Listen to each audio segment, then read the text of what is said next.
ছাড়ুন আমাকে, ছাড়ুন বলছি, আমার লাগছে। আহ, কি হচ্ছে এসব? আমাকে কোথায় নিয়ে যাচ্ছেন? তিশার হাত ধরে একটা লোক তাকে টেনে টেনে নিয়ে যাচ্ছে। তিশা কাঁদতে লাগলো।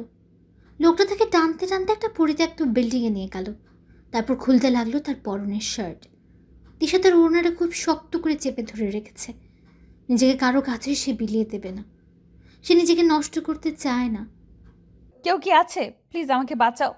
তিশা সামনে দাঁড়িয়ে থাকা লোকটাকে বলল, আমাকে মেরে ফেলুন, তবুও আমার কাছে আসবেন না। আমাকে স্পর্শ করবেন না প্লিজ। লোকটা তিশার কোনো কথা শুনল না।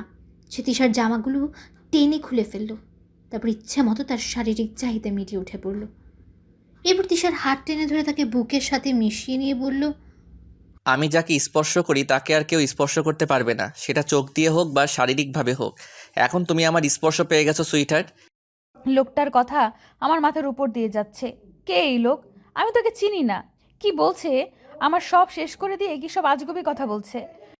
তিশা মেঝে থেকে কাঁপা শরীর নিয়ে উঠে তার জামাগুলো মেঝে থেকে কুড়িয়ে নিল।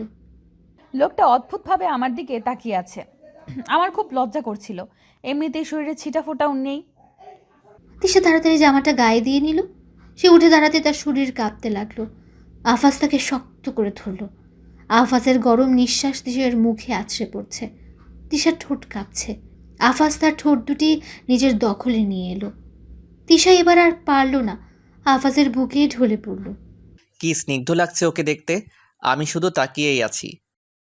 আফাজ বলল, কি করব সুইটহার্ট, তোমাকে নিজের করে পাওয়ার এটাই একমাত্র পথ খোলা ছিল। আমাকে তো তুমি ভুলেই গেছো, কিন্তু আমি তোমাকে এখনো ভুলতে পারিনি। আফাজ তিশাকে কোলে করে নিজের বাসায় নিয়ে এলো। তিশা প্রায় আধা ঘন্টা পর চোখ খুলল। আমি চোখ খুলতেই দেখলাম একটা বিশাল বড় রুমে শুয়ে আছি। আমি বিছানা ছেড়ে উঠতে যাব তখন কোমরে ব্যথা অনুভব করলাম। আহ, আহ। আফাজ দৌড়ে এসে বলল, কি হলো সুইটহার্ট, তুমি এমন করছো কেন? তোমার কোথাও লাগছে? তিশা আফাজের হাত সরিয়ে দিয়ে চেঁচিয়ে বলল, ছাড়ুন আমাকে। কোথায় নিয়ে এসেছেন আমাকে? এটা আমার বাসা। এখনও কি আপনার শারীরিক চাহিদা মেটেনি? এখন কি বাসায় নিয়ে এসেছেন অতিরিক্ত চাহিদা মেটাতে? আহা সুইটহার্ট, এভাবে বলছো কেন? তোমার শরীর আমার চাহিদা না, আমার ভালোবাসা। তুমি পুরোটাই আমার ভালোবাসা। I hate you. আপনার নোংরা ভালোবাসা আমি মানি না। তিশা উঠতে যাবে তখনই আফাজ তাকে বিছানায় জোর করে শুয়ে তার উপর উঠে পড়ল। এবার আফাজ তার পুরো মুখে চুমু খেতে লাগলো। তিশা সহ্য করতে না পেরে আফাজকে তার সব শক্তি দিয়ে ধাক্কা দিল। আফাজ এক ছটকায় তাল সামলাতে না পেরে বিছনা থেকে নিচে পড়ে গেল। তিশা দৌড়ে রুম থেকে বেরিয়ে পড়ল। তবে সে বেশি দূর যেতে পারল না। আফাজ নিচ থেকে উঠেই তাকে ধরে ফেলল। আফাজ তিশাকে জড়িয়ে ধরে তার মাথায় হাত বুলিয়ে দিতে লাগলো আর বলল, সুইটহার্ট, তুমি এমন করছো কেন বলো তো? আপনি একটা সাইকো। আমাকে ছাড়ুন বলছি। হঠাৎ একটা মহিলা সার্ভেন্ট এসে বলল, স্যার, কাজী সাহেব চলে এসেছে। তিশা কথাটা শুনে বেশ অবাক হলো। আফাজ বলল, তুমি যাও, ড্রেস নিয়ে আসো। সার্ভেন্টটি চলে গেল। কিছুক্ষণ পর সে একটা লেহেঙ্গা নিয়ে এলো। তারপর আফাজ তা দেখে তিশাকে বলল, সুইটহার্ট, তাড়াতাড়ি রেডি হয়ে নাও, আজ আমাদের বিয়ে। আমি লোকটার কথা শুনে আকাশ থেকে পড়লাম। এটা বলে কি? আজ নাকি আমার এই ব্যাটার সাথে বিয়ে? তিশা বলল, আমি এই বিয়ে মানি না। আমি আপনার মতো রেপিস্টকে বিয়ে করব না। আফাজ হেসে বলল, ওকে ফাইন, করতে হবে না, কিন্তু এরপর এই ছেঁড়া কাপড়ে যখন বাসায় ঢুকবে সবাই জেনে যাবে তুমি রেপড হয়েছো। সবাই সিসি করবে। তখন লোকজনের কাছে এই মুখটা আর দেখাতে পারবে না। তিশা কাঁদতে কাঁদতে বলল, আমি আপনার কি ক্ষতি করেছিলাম? কেন আপনি আমাকে শাস্তি দিচ্ছেন? ভালোবাসি তাই। ভালোবাসায় অল্প একটু শাস্তি পেতে হয়। আফাজ সার্ভেন্টটিকে বলল তিশাকে সাজিয়ে দেওয়ার জন্য। এরপর সার্ভেন্টটি তিশাকে লেহেঙ্গা পরিয়ে দিল। ইচ্ছা না থাকা সত্ত্বেও তিশা রেডি হয়েছে, কারণ তার মান সম্মান রক্ষা করা এই মুহূর্তে বেশি জরুরি। এরপর লেহেঙ্গাটি পরে নিচে নেমে এলো তিশা। আফাজ শেরওয়ানি পরে বসে আছে। দুজনকে পাশাপাশি বসানো হলো। একদম পারফেক্ট লাগছে দুজনকে। এবার কাজী সাহেব বললেন, তিশা আফাজের পুরো নাম শুনে চমকে উঠল। পাশ ফিরে আফাজের দিকে তাকালো। আফাজও তার দিকে তাকালো। তিশার চোখ ছল ছল করে উঠল। সে মনে মনে বলল, কবুল, কবুল, কবুল। এবার আফাজ বলল, কবুল, কবুল, কবুল। কবুল বলা শেষে তারা বিয়ের রেজিস্ট্রিতে সাইন করলো। তারপর ক্যামেরাম্যান এসে তাদের ছবি উঠিয়ে দিল। সবাই চলে যাওয়ার পর এক মহিলা এসে তাকে তার রুমে নিয়ে গেল। তিশা ঘুমটা উঠিয়ে মেঝেতেই বসে রইল। আফাজ ঘরে ঢুকে দেখলো তিশা নিচে বসে আছে। আফাজ তার পাশে বসে বলল, সুইটার, এত সুন্দর লেহেঙ্গা পরে নিচে বসে আছো কেন? আজ তো আমাদের বাসর, চলো। তিশা এক ঝটকায় আফাজের হাত সরিয়ে দিল আর বলল, আফাস মির্জা? তাহলে তুই সেই আফাস মির্জা, আকিব মির্জার ছেলে, আমার বাবার হত্যাকারী? আফাজ তিশার কথা শুনে গম্ভীর কণ্ঠে বলল, কি বলছো তিশা? ঠিকই বলেছি, তুই আর তোর বাবা মিলে আমার বাবাকে মেরেছিস। তোমার বাবা তো আমার বাবার বন্ধু ছিল। বন্ধু ছিল না, তোর বাবা সম্পত্তির লোভে আমার বাবাকে মেরে ফেলেছিল। তিশা, আমার বাবা এতটা নিচে নামেনি যে সম্পত্তির লোভে কাউকে খুন করবে। তিশা আফাজের কথা শুনে তাচ্ছিল্যের হাসি দিল আর তাকে ধাক্কা দিয়ে বলল, তোমার বাবাই খুন করেছে, আর আমি তোমার সাথে কেন কথা বলছি? বাবার খুনি, বাবা খুনি, ছেলে রিপিস্ট। তোমার রক্তে ক্রিমিনালের রক্ত। আফাজ শেষ কথাটি শুনে অনেক কষ্ট পেল। তিশা আর আফাজ দুজনেই দুপাশে বসে আছে। এবার তাদের পরিচয়টা হয়ে যাক। আফাজ আর তিশা ছোটবেলার বন্ধু, তাদের বাবারও ছোটবেলার বন্ধু। আফাজ তিশাকে ছোটবেলা থেকে অনেক ভালোবাসতো, তবে তিশার দিকটা নিয়ে তার ধারণা ছিল না। একদিন কোম্পানিতে একটা প্রজেক্ট নিয়ে তিশার বাবা আর আফাজের বাবার মধ্যে গন্ডগোল বাঁধে। তারা তাদের শেয়ার আলাদা করে ফেলেন। তখনই এর কিছুদিন পর হঠাৎ আফাজের বাবা স্ত্রীপুত্রকে নিয়ে একেবারে নিরুদ্দেশ হয়ে যান। তার কোনো খবরই পাওয়া যাচ্ছিল না। তিনি নিরুদ্দেশ হওয়ার সপ্তাহখানেক পর তিশার বাবাকে নিজ অফিসে কয়েকজন মুখোশধারী লোক এসে গুলি করে হত্যা করে। তাদের কোম্পানির ম্যানেজার জানায় আফাজের বাবা এই খুনের সাথে জড়িত ছিলেন। আমার কিচ্ছু ভালো লাগছে না। তিশা কি শুধু শুধু আমাকে ভুল ভাবছে? ও কেন ভাবছে আমার বাবাই খুনি? সকালে আফাজ তিশার জন্য নাস্তা বানিয়ে রুমে নিয়ে এলো। তিশা চোখ খুলে আশেপাশে তাকাতে কালকের ঘটনা তার মনে পড়ে গেল। সে রাগে প্লেটটা ছুঁড়ে মারল। আফাজ তিশার পাশে বসে বলল, সুইটার, এমন করছো কেন বলো তো? চুপ, আগে আমাকে সুইটহার্ট ডাকা বন্ধ করেন। আচ্ছা তাহলে মায়াপরি। মায়াপরি ডায়াপরি ডাকবেন না, আপনি তো আমাকে ডাকবেনই না। তাহলে কি বলবো, এই শুনছো? আপনি তো আস্ত একটা ফাজিল। সরেন, সরেন বলছি। তিশা আফাজকে সরিয়ে ওয়াশরুমে চলে গেল। মুখ ধুতে তার কালকের ঘটনাগুলো মনে পড়তে লাগলো। সে সাথে সাথে শাওয়ার ছেড়ে দাঁড়িয়ে রইল। রাগে তার গা ঘিন ঘিন করছে। তিশা ভাবছে, লোকটা আমার এত বড় ক্ষতি কেন করলো? এসব ভাবতে ভাবতেই তিশা কেঁদে দিল। সে ওয়াশরুম থেকে ভেজা কাপড়ে বের হতে আফাজ তাকে টাওয়াল দিয়ে জড়িয়ে ধরল। তিশা আফাজকে আবার এক ঝটকায় সরিয়ে দিল। আফাজ বলল, তোমার ঠান্ডা লাগবে সুইটার। Just shut up. ঠান্ডা লাগলে লাগুক, তোমার কি? হ্যাঁ, আমার শরীর যা ইচ্ছা হবে। নাকি এক রাত ভোগ করেই এটাকেও নিজের মনে করছো?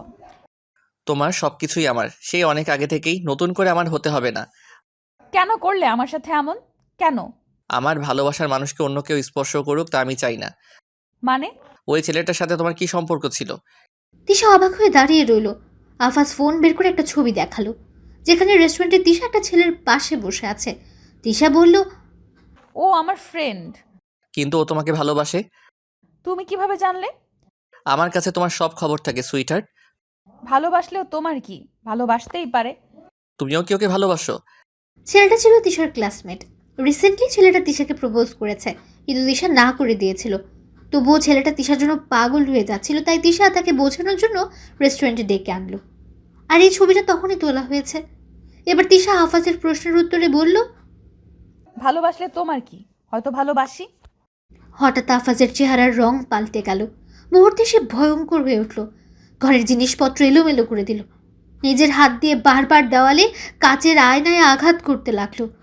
তিশা তাকে আটকাতে যাবে, আফাজ বলল, আমি ছাড়া কেউ তোমাকে ভালোবাসতে পারবে না, আর তুমিও শুধু আমাকেই ভালোবাসতে পারবে, আর কাউকে না। আফাজের পাগলামো দেখে তিশার খুব মায়া হলো। সে আফাজের হাত নিজের হাতের মুঠোয় নিয়ে দেখলো ভাঙা কাচের টুকরো হাতে ঢুকে গেছে। তিশা সার্ভেন্টকে ডেকে ফার্স্ট এইড বক্স আনালো, তারপর নিজের হাতে পরিষ্কার করে দিল। আফাজ তিশার দিকে মুগ্ধ দৃষ্টিতে তাকিয়ে জ্ঞান হারালো। সার্ভেন্টের সহযোগিতায় সে আফাজকে বিছানায় শুইয়ে দিল, তারপর কাপড় পাল্টে নিল। ততক্ষণে ডাক্তার এসে দেখে গেল, সাথে ওষুধও দিয়ে গেল। এবার তিশা নিচে নেমে দুপুরের খাবার তৈরি করতে লাগলো। মহিলা সার্ভেন্টটি তখন বলল, আপামনি, কিছু মনে না করলে একটা কথা বলি। হ্যাঁ বলো। স্যার তো আপনাকে পাগলের মতো ভালোবাসে। কাল জোর করে আপনাকে বিয়ে করছিল। স্যার এমন করতো না, নিশ্চয়ই কিছু হয়েছে। স্যার খুব ভালো মানুষ, আমাদের কত উপকার করছিল, সবার জন্য সব করে, কিন্তু তারে কেউ দেখার নাই। আপনি এসে গেছেন, আর চিন্তা নাই। তিশা অবাক হয়ে বলল, তোমার স্যারের বাবা মা? ওনারা তো মারা গেছে। স্যার তখন তার নানার বাড়িতে ছিল। শুনছিলাম স্যারের বাবা মারে তাদের ঘরের লোক ঢুকে খুন করেছে। জানেন কে করেছে? কে? ওদের কোম্পানির ম্যানেজার। তুমি কিভাবে জানলে? লোকটা এই বাড়িতে আইসা নিজের মুখে স্যারকে বলেছে। তোমাদের স্যার কোনো কিছু বলেনি? কেমনে বলবো? স্যারের এক বান্ধবী আছে, তারে এই ম্যানেজার কোথায় জানি লুকায় রাখছে। তিশা সব বুঝতে পারল। সে সার্ভেন্টকে বলল, আমি একটু বাইরে যাচ্ছি। না ম্যাডাম, আপনি বাইরে গেলে স্যার আমাকে মাইরা ফেলবো। আমার ওপর বিশ্বাস রাখো, আমি ফিরে আসব। এখন আমার একটা গুরুত্বপূর্ণ কাজ করা বাকি। তিশা নিজের বাড়িতে ফিরে এলো। তার মা তাকে দেখে অনেক খুশি। সে মাকে সব বলতে তিনি বললেন, ওই ম্যানেজারকে আমার সন্দেহ হয়েছিল, কিন্তু তোর বাবার বিশ্বস্ত লোক ছিল, তাই কিছু বলিনি। তুই এখন কি করবি? আগে লোকটার মন জয় করব, তারপর শাস্তিই হবে। এদিকে আফাজের জ্ঞান ফেরার পর সে তিশাকে ঘরে না পেয়ে পাগল প্রায়। সার্ভেন্টটি বারবার বলছিল তিশা আসবে, কিন্তু আফাজ কোনো কথাই কানে নিচ্ছিল না। এদিকে তিশা ওই ম্যানেজারকে ফোন করে বলল সে আফাজ মির্জা থেকে প্রতিশোধ নেবে। আর আফাজ তার সাথে কী কী করেছে সব খুলে বলল। সাথে এও বলল সে তার বাবার হত্যার বদলা নেবে। ম্যানেজার খুশি হলেন। তিশাও ম্যানেজারের বিশ্বাস অর্জন করতে পারল। তিশা জিজ্ঞেস করলো, এই মুহূর্তে আফাজ মির্জের দুর্বলতাটা জানা দরকার। চিন্তা করো না তিশা, ওর দুর্বলতা আমার কাছেই আছে। কে? আফাজের বান্ধবী উষা। আমি ওই মেয়েকে দেখতে চাই। ম্যানেজার ঠিকানা দিতেই তিশা সেখানে পুলিশ নিয়ে পৌঁছালো। এরপর ম্যানেজারকে গ্রেফতার করে উষাকে নিয়ে বাসায় ফিরল। তারপর দুদিন পর তিশা আফাসের বাসায় গেল। বাসায় গিয়ে দেখলো আফাস এক কোণে তিশার ছবি হাতে নিয়ে বসে আছে। তিশাকে দেখে আফাস ছুটে গেল, বলল, সুইটহার্ট, কোথায় চলে গিয়েছিলে? তিশা সরে দাঁড়াতে উষার সামনে এলো। উষাকে দেখে আফাস বাকরুদ্ধ। উষা সবটা বলতে আফাস তিশাকে বলল, যেই কাজ আমি পারিনি তা তুমি করে দিয়েছো। তিশা বলল, তোমার সুইটহার্ট তাই? এরপর আফাস তিশাকে শক্ত করে জড়িয়ে ধরে ঠোঁটে আলতো করে ঠোঁট ছোঁয়ালো। সেদিন থেকেই আফাস তিশার সংসার শুরু হলো। তিশাও তার সাইকো বরকে নিয়ে এখন ভালোই আছে। ধন্যবাদ সবাইকে আমাদের পাশে থাকার জন্য।